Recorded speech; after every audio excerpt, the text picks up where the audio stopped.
Bonjour chers amis, eh bien me voilà de retour après une petite absence.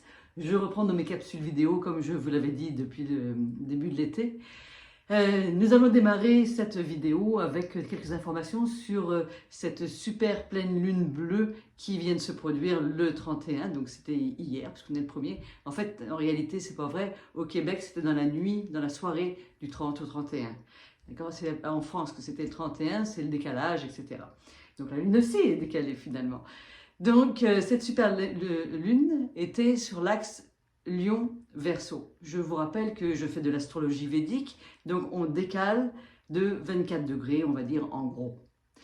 Cette pleine lune nous apportait quoi? Elle était dans une constellation qui invite à, dans le fond, une sorte de réparation. Pas de réparation physique, mais pourquoi pas, de guérison, j'allais dire. On a la possibilité actuellement d'aller plus profondément pour trouver l'origine de nos douleurs, se libérer karmiquement aussi de vieux schémas. Ce n'est pas que la Lune, c'est l'ensemble des planètes avec les rétrogradations qu'il y a, mais vraiment cette pleine Lune-là nous invite à trouver l'équilibre entre notre côté individualiste et notre côté altruiste ou orienté vers la communauté. Bien sûr, c'est toujours de retrouver cet équilibre, à se dire qu'est-ce qui est bon pour moi, comment j'arrive à le discerner, comment j'arrive à aller le chercher, qu'est-ce qui est bon pour les autres et comment j'arrive à l'offrir. De se retrouver dans cet axe des deux. C'est ce que cette super pleine lune nous invite à faire.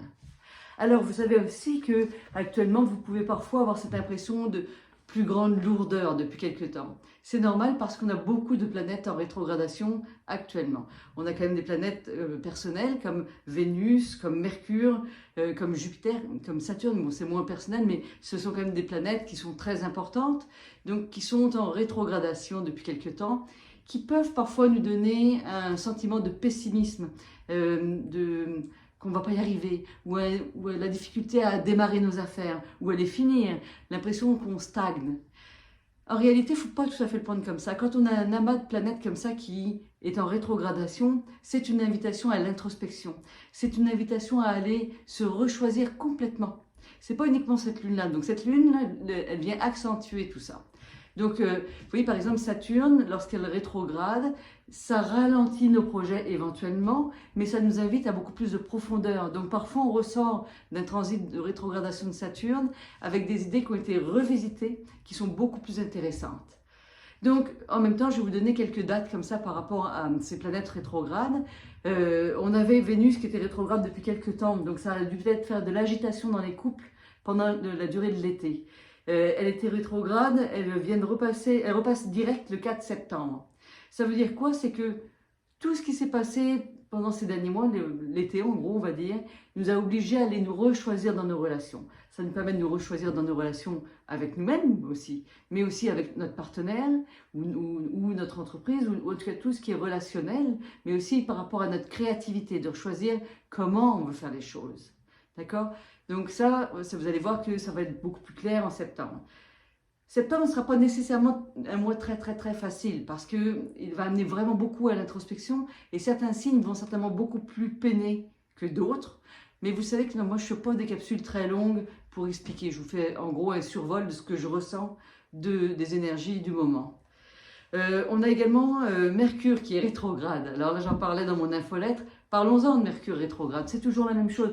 Mercure rétrograde, c'est la grande mode depuis le Covid, j'ai l'impression depuis 3-4 ans, là, où systématiquement on nous parle de Mercure rétrograde, tatati tatata.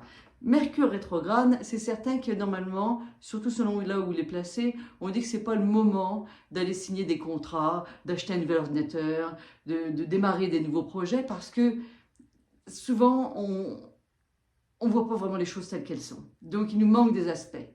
Mais ça ne veut pas dire qu'on ne peut rien faire. Dans la mesure où vous pouvez décaler un début de contrat, ben c'est bien. Sinon, c'est juste d'aller valider, d'aller discerner si ce que vous faites, c'est correct. Donc, si vous devez signer un contrat, ben vous le relisez 2 fois ou 3 fois plutôt que de ne pas le lire du tout. Hein, ça va vous aider.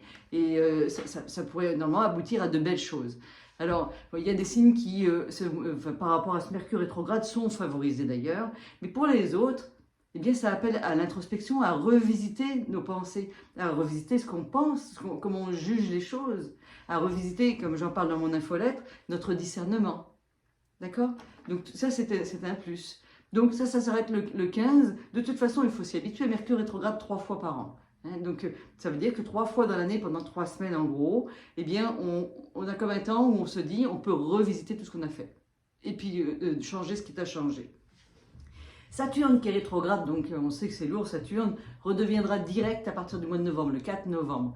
Donc tout ce que vous avez l'impression qui est lourd, qui n'arrive pas à aboutir actuellement, eh bien ça devrait déboucher après ça.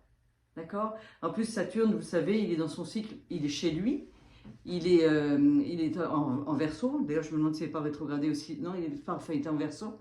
Donc ça nous fait parler aussi au sujet de l'altruisme, etc. Revoyons nos projets avec les autres.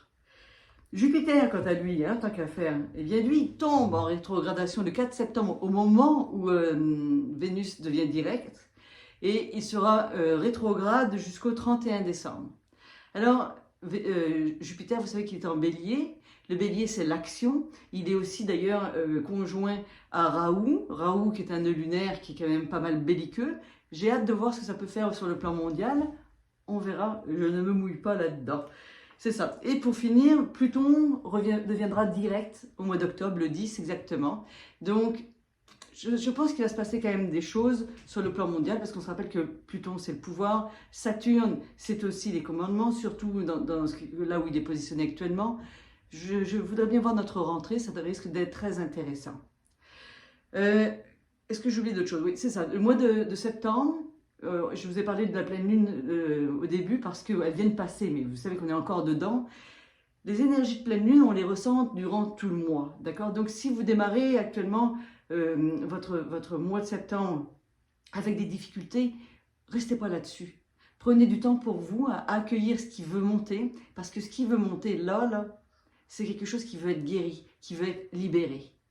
Donc c'est un bon mois pour aller chercher des moyens de guérison, que ce soit sur le plan physique, émotionnel et ontologique. Sur ce, eh bien, pour ceux qui le veulent, je vous invite à aller vous abonner à mon infolettre. Vous savez que dans mon infolettre, je vous donne parfois des petits renseignements. Et là, comme c'est la rentrée et que je me renouvelle, j'ai décidé de reprendre à parler un petit peu plus de chirologie dans l'infolettre, pendant que je parle d'astrologie dans ma chaîne YouTube. Voilà. Je vous souhaite un très beau mois. On se revoit au mois d'octobre et nous verrons bien ce qui s'est passé d'ici là. Je vous souhaite un très beau mois à tous. Bonne journée.